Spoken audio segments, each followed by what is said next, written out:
I know how this sounds, and maybe it makes me a monster, but I resented my little brother for years. He's severely autistic, and I hated how my world shrank the moment he arrived. I hate that I even have to feel guilty for saying that, but it's the truth. I was 6 when Max was born. I remember the way everyone beamed at me like I was about to earn a badge of honor. Big sister duty! But within months, the light that had once shone on me dimmed until it barely flickered. We lived in a small town in Montana, and when Max's needs grew, I got moved into the half-finished basement so he could be closer to Mom and Dad upstairs. That basement? Cold. Damp. Lonely. The walls were unpainted and the overhead bulb buzzed like a warning sign. But nobody cared. I'd lie awake down there, listening to the muffled sound of laughter and footsteps above, like a party I wasn't invited to in my own house. I lost all my toys to him. Not in a metaphorical way. I mean broken, shattered, snapped in half.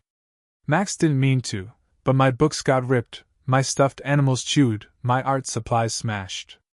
When I cried to my parents, hoping for a shred of sympathy, all I got was, "He's younger. You're the older one. Be patient." Patience.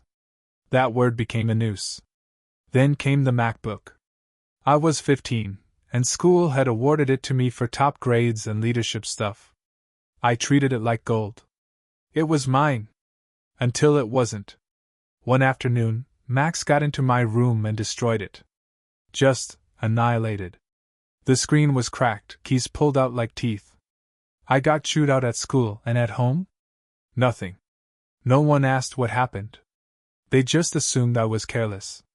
I didn't cry that time. I didn't scream. I just stared at the pieces and thought, it's not about the laptop. It's that nobody ever stands up for me. Being a sibling to someone with complex needs? It's not a part-time gig. It's a 24/7 unpaid job. I was 17 and hadn't had a normal sleepover in years. I'd make plans with friends, only to get a text from my mom halfway through dinner. "Max is having a meltdown. Come home." The first time I turned off my phone was the night the new Spider-Man movie dropped. My best friend Caleb had been hyping it for months, and I needed that night like oxygen. I made one small decision, just 2 hours without texts, without dread. 2 hours of pretending I was just another high school kid. Walking out of the theater, I powered my phone back on and felt it immediately, like a grenade going off in my hand. 14 missed calls. 26 texts. A voicemail from my mom that sounded like it was carved out of ice. "Where the hell were you? We needed you an hour ago." I ran home, guilt already crawling up my throat. But as soon as I opened the door, it hit me like a wall of flame. My dad was furious. "We rely on you. And you disappear for a damn movie?" My mom added, "You're being selfish. Irresponsible." That's when it clicked. It wasn't about the movie. It never was. It was about how I wasn't allowed to have a life. Later, sitting in my room, grounded again, I stared at the ceiling and realized I was suffocating. I loved Max God, I loved him more than I knew how to say. But I was drowning in a role I never volunteered for. My needs weren't needs. They were distractions. I was 18 and didn't even know who I was outside of being someone else's backup plan. And then came the school speech. The one thing that was mine, but even that was taken from me. The night of the school speech was supposed to be different. I'd been chosen to speak at a district-wide student leadership event, something big, something mine. For the first time in what felt like forever, I was being recognized for something outside of my brother. I'd practiced for weeks, written and rewritten every word until it felt like it was stitched into my ribs. My parents promised they'd be there. "We wouldn't miss it for the world," my mom said. I let myself believe it. Let myself hope. The day of the event, I wore my nicest clothes. I even put on a little makeup, which I rarely bothered with. I arrived early, heart racing but proud. As I waited for my name to be called, I kept scanning the crowd, looking for their faces. The folding chairs filled. The lights dimmed. My name echoed through the mic. But the seats I'd saved for them stayed empty. Afterward, I stood backstage staring at the double doors, waiting for someone to rush in and apologize, to say they got stuck in traffic or Max had a rough night. But no one came. When I got home, their excuse was casual. Max had a tantrum, things got hectic, they forgot. They forgot. I went to bed with makeup still on my face and dried tears on my cheeks. That night I didn't eat dinner. I didn't speak. I just laid there, wondering how many more versions of "you don't matter" I had left in me. A few days later, my dad wanted to talk about college. For a moment, it felt like a shift. He asked about majors, about where I wanted to go. I got excited, really excited, for the first time in months. Maybe college would be my escape hatch. Maybe I could finally exist outside of Max. We were flipping through brochures at the kitchen table when he laughed and said, "Pick something high-paying, yeah? You'll need it if you're going to take care of Max after we're gone." He said it like a joke. Like it was funny. But it wasn't. Something in me snapped. Not loud, not dramatic. Just final. My hand trembled on the brochure. My voice cracked. "You think my entire future is just being Max's second parent?" They didn't get it. They stared at me like I was speaking a different language. My mom tried to calm me down. My dad said I was overreacting. I wasn't overreacting. I was finally reacting. I yelled. I cried. I told them everything, how I felt like a ghost in my own home, like I was only visible when they needed me to pick up the slack. I told them about the movie, about the speech, about every moment I'd swallowed my needs so Max could have more space. They said nothing. No apologies. No hugs. Just blank faces. So I left. I ran to my room, slammed the door, and collapsed on the floor. And here's the part that wrecked me: they didn't even check on me. I stayed in that room for hours, then an entire night. Nothing. Not a knock, not a text. I could have been gone, and they wouldn't have noticed. That silence, it told me everything. The next day, something inside me shifted. I couldn't stay. Not because I hated them, but because I loved myself enough to finally leave. I packed a bag. Not everything, just what I needed. Clothes. Toothbrush.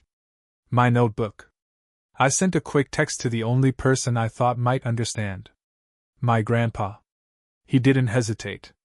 Just sent back, "Doors open." And so I left.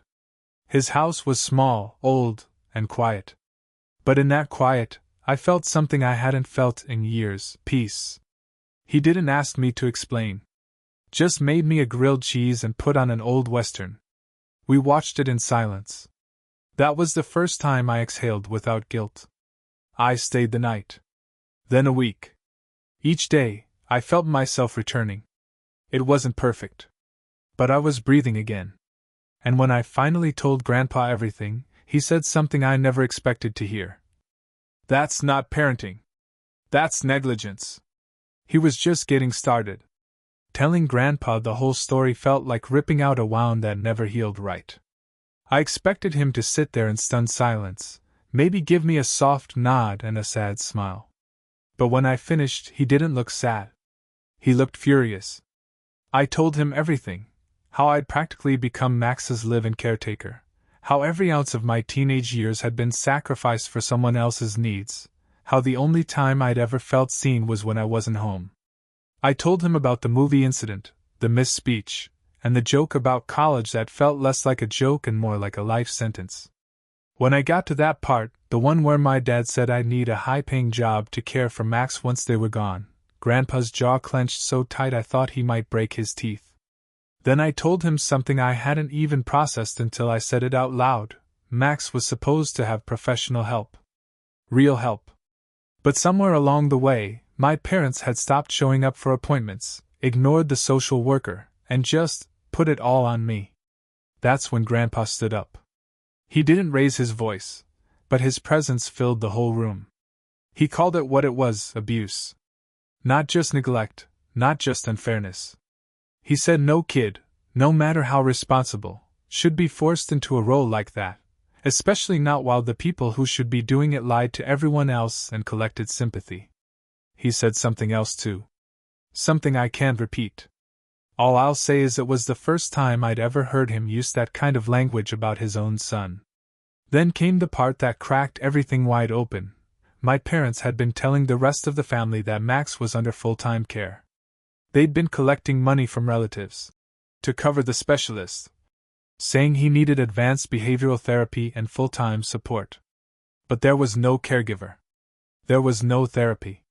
There was just me. That lie had gone on for years. When Grandpa found out, he hit the phones. Within 48 hours, aunts, uncles, cousins I hadn't heard from in months were calling and texting. Apparently, my parents had been pulling money from everyone. Thousands. It was always presented as temporary, always. For Max. My cousin Ashley texted. "Wait, you've been doing all of it yourself? Since when?" My Uncle Dean left a voicemail just saying, "This changes everything." For once, the spotlight wasn't on Max. It was on me. And for the first time, I didn't shrink from it. The outpouring from my extended family was overwhelming, not just pity, but action. Grandpa took charge like a general. He talked to a lawyer. He called the caseworker from Max's file. He even dug out old records showing my parents had stopped attending Max's scheduled evaluations 3 years ago. He didn't want revenge. He wanted accountability. And somewhere in the middle of all this chaos, something strange happened. People started treating me like a kid again. Like someone who mattered. My aunt brought over homemade lasagna. Just because. My cousin Eli offered to drive me to a college tour across state. My Uncle Dean took me out for lunch and said, with no lead-in, "You're allowed to want your own life." I didn't realize how badly I needed to hear that. It was like I was coming back to myself piece by piece. I watched dumb comedies with Grandpa. I took long walks. I turned off my phone without the world falling apart. For once, I didn't have to worry that someone was going to scream my name from upstairs because Max needed help. For once, I could sleep. And then, just when I thought we were reaching calmer waters, Saturday night arrived. That was the night we sat down with my parents. That was the night everything exploded. I walked into the room with shaking hands and a flicker of hope I should have stomped out before it even sparked. My grandfather sat beside me at the table, steady, quiet, a wall at my back. Across from us sat my parents, hands folded like this was a business meeting. It wasn't. This was supposed to be the night we cleared the air. But it turned out to be the night they buried every last shred of doubt I had about how they really saw me. It started with silence. Then Dad broke it. He didn't apologize. He justified. He admitted to taking the money from the family under the guise of hiring a full-time caregiver for Max. Said it sounded better than asking for help outright. Said no one would have helped otherwise. That they needed it. Needed me. Then he said it, the sentence I'll never forget. "You were born for this. It's your role. It's why you're so strong. You were meant to be Max's guardian when we're gone." I swear the air left the room. I looked at my mom, hoping, begging, for her to say no, to backpedal, to be a mother. She didn't. She nodded like it made perfect sense. I snapped. Everything spilled out. The broken MacBook, the missed speech, the years of silent guilt every time I even thought of doing something for myself. I brought up the movie incident, the fact they'd abandoned Max's therapy plan, the thousands they pulled from relatives under a lie, and how they'd replaced real care with me, a child. They just sat there. When I demanded to know where the money had gone, Dad actually rolled his eyes and muttered something about having to juggle a lot of things. Not one apology. Not even a real acknowledgement of what they'd done. Just deflection. And entitlement. "You think we had a choice? It's not easy raising a kid like Max. You were always so mature. We thought you understood." No. I didn't understand. I endured. By the end of the conversation, if you can call it that, I was numb. My grandfather stood, voice low and firm, and said, "We're done here." That night, Back at his house, I cried so hard I thought I'd break something in my chest. Grandpa just sat with me, one hand on my shoulder, not saying much. He didn't have to. The next morning, I made my decision. I wasn't going back. I was moving in with Grandpa permanently, and not just for space. For good. My uncle came by with boxes. My aunt brought over snacks and cleaning supplies. My cousins helped me pack. It was like a quiet, soft exodus, me, gathering up the life I'd built in scraps and carrying it into the next chapter. When we showed up to collect my things, my dad didn't even come to the door. He left with Max the second he saw us pull in. My mom hovered like a ghost, barely speaking, just watching us move from room to room. Then, right as we were leaving, she broke. Tears. I choked. "I love you. I'll miss you." And I wanted to believe her. God, I wanted to. But it was too late. Love without action is just noise. I hugged her. Told her goodbye. And I walked out. That night, in my new room at Grandpa's place, I sat on the edge of my bed and stared at the ceiling. I was free. But freedom doesn't come without grief. I hadn't just left a house, I'd lost parents. It's strange how silence can feel heavier than any word ever spoken. That's what filled my room the first night after the move. Not sadness, not even relief, just silence. The kind that makes you realize how loud pain had been in your life without you noticing. But the next morning, as sunlight poured through Grandpa's blinds, I felt something else, clarity. I'd made the right decision. The calls came in slowly at first. 2 from my dad. 3 from my mom. Each time, I thought maybe, just maybe, this would be the moment they said sorry. But no. My mom's voice was brittle. "We need to talk about when you're coming home. Not if, not should. Just when." I didn't answer. I didn't owe them that. Then came the twist I didn't see coming. My aunt pulled me aside a few days later, clutching a checkbook and a tight smile. She used to send money to my parents every month. For Max's care. Believing it was going to a certified professional. She wasn't alone. Apparently, nearly every adult in our extended family had contributed at some point. Thousands. She looked me in the eye and said, "From now on, it goes to you. For college. For you." I didn't know what to say. I still don't. That check sits in an envelope on my desk, a reminder that sometimes family isn't who raises you. It's who sees you. As for college, I'm leaving the state. Far. I've been accepted into a program across the country. New people. New air. A place where no one knows me as Max's sister first. My grandpa hugged me the day I made that call, tight and proud. "Don't ever apologize for building your own life," he said. "The only thing selfish would be letting them take it from you." I packed my things a second time. This time with purpose. Grandpa and my uncle helped me collect every legal document I need. We made sure I had access to my own funds, my own insurance, my own voice. For once, I wasn't a shadow. When we drove back to my parents' house for the last time, it wasn't to visit. It was to reclaim what was mine. We arrived early.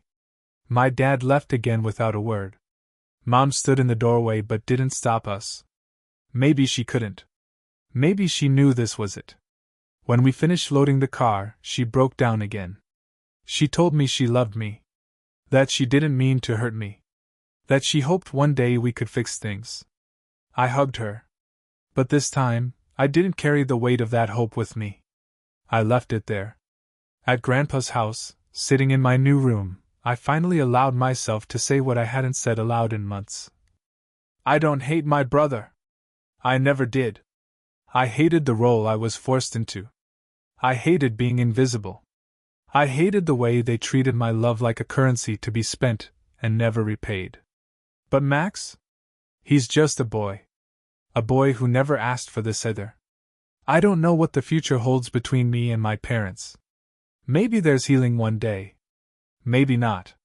But this part of my life, the part where I was nothing but a backup plan, is over. And in its place, there's finally something new. Me.